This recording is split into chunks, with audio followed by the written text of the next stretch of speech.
बा नमस्कार विद्यार्थियों। मैं डॉक्टर प्रणु शुक्ला, राजकीय कन्या महाविद्यालय चोमू में हिंदी की व्याख्याता हूँ। आप सभी मुझे जानते हैं। हम बालकृष्ण भट्ट नामक निबंधकार के साहित्य जनसमूह का हृदय का विकास नामक निबंध की चर्चा कर रहे थे और वो बता रहे थे कि किस तरह से जो साहित्यकार है वो ऐसे जनमानस में घटने वाली घटनाओं से प्रभावित होता है। किस तरह का साहित्य हमारे यहाँ रचा गया और जो साहित्य है वह किस रूप में हमारे सामने उपस्थित होता है। क्योंकि हम सभी जानते हैं, मैंने आपको एक वीडियो के माध्यम से ये बताया भी है कि जो बालकृष्ण भट्ट जी हैं वे भारतेंदु युग के निबंधकार हैं। तो हम देखते हैं कि उन्होंने इसमें क्या बताया है। इस निबंध में साहित्य जनसमूह का हृदय का विकास है, यह इनका बहुचर्चित निबंध है। यह साहित्यिक और सामाजिक निबंध की श्रेणी में आता है। इसमें लेखक ने प्रतिपादित किया है कि साहित्य मानव समाज के हृदय का अभिव्यक्त रूप होता है। लेखक की यह स्वीकारोक्ति इस संदर्भ में उल्लेखनीय है कि प्रत्येक देश का साहित्य उस देश के मनुष्यों के हृदय का आदर्श रूप होता है। इस उक्ति का विश्लेषण करने पर हमारे सामने 3 तथ्य सामने आए। क्या क्या? पहला यह कि साहित्य अपने समाज का ही व्यक्त रूप होता है।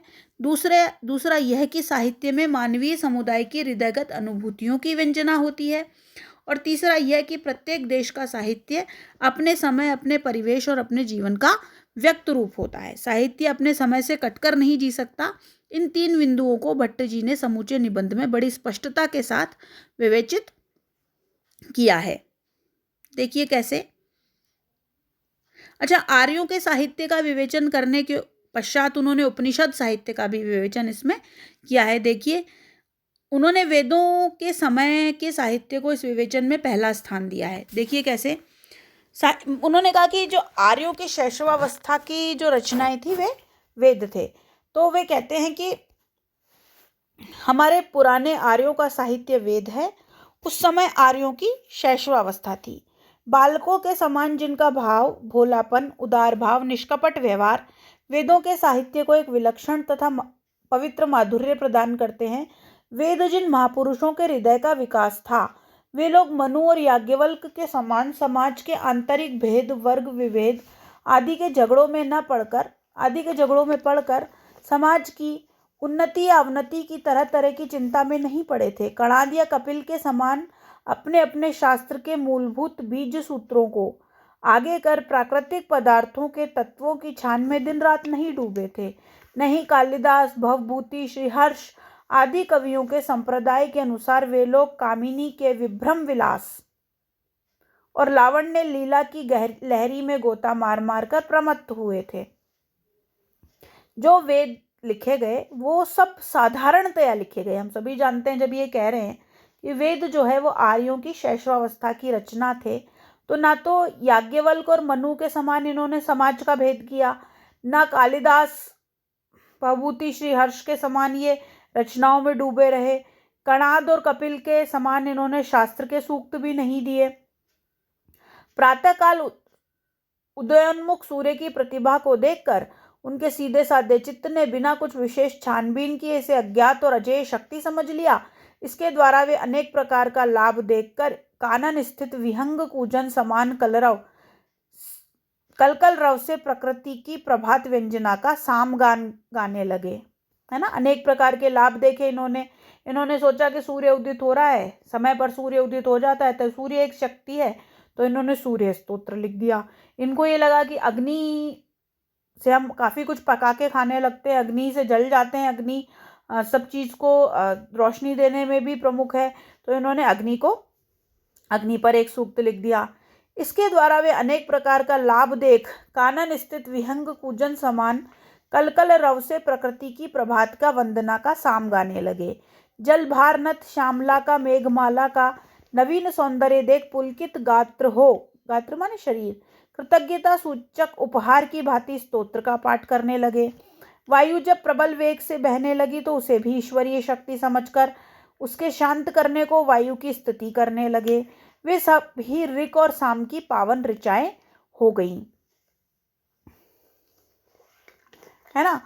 हुआ क्या कि ये शैशवावस्था की रचनाएं थी। इन्होंने देखा कि सूर्य समय पे उदित हो रहा है है ना। तो इन्होंने सूर्य को एक देवता बना दिया। इनको लगा चंद्रमा समय पर अपनी चंद्रिका की शीतलता बिखेर रहा है, वायु प्रबल वेग से चलती है, अग्नि जो है वो ईश्वरीय शक्ति है। तो ये सब ऋग्वेद और सामवेद की पावन ऋचाएं हो गई, पावन भावनाएं हो गई। उस समय अब के समान राजनैतिक अत्याचार कुछ भी न था। इसी से उनकी साहित्य राजनीति की कुटिल उक्ति युक्ति से मलिन नहीं हुआ।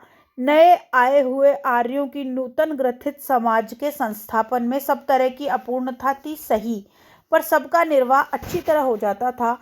किसी को किसी प्रकार का अस्वास्थ्य न था। सब आपस में एक दूसरे के अबकासा बनावट का कुटिल बर्ताव न था। इसलिए समय उनके साहित्य में वे भी कृत्रिम भक्ति, कृत्रिम सौहार्द, कपट बनावट वृत्ति और चुनाचुनी ने स्थान नहीं पाया था। चुनाचुनी माने ईर्ष्या चुगली।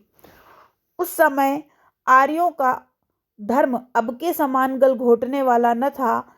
सबके साथ सबकी खानपान द्वारा सहानुभूति रहती थी। उनके बीच धार्मिक मनुष्य अब धर्म ध्वजियों के समान दाम्भिक बन महाव्याधि सदृश लोगों के लिए गलग्रह न थे। सीधाई, भोलापन और उदार भाव उनके साहित्य के एक एक अक्षर से टपक रहा था। एक बार देखिए, आर्य जब आए भारत में, ये कहते हैं आर्य जो विदेशी थे जब वो भारत में आए तो उन्होंने देखा कि सूर्य समय पे उदित हो रहा है, सूर्य समय पे चंद्र अस्त हो रहा है, वायु एक शक्ति है, अग्नि एक शक्ति है, इंद्र एक शक्ति है, बरसात का देवता है, रुद्र एक शक्ति है। धीरे धीरे धीरे उन्होंने उनकी उपासना पर उन्होंने श्लोक लिख दिए, ऋक और साम की पावन ऋचाएं लिख दी।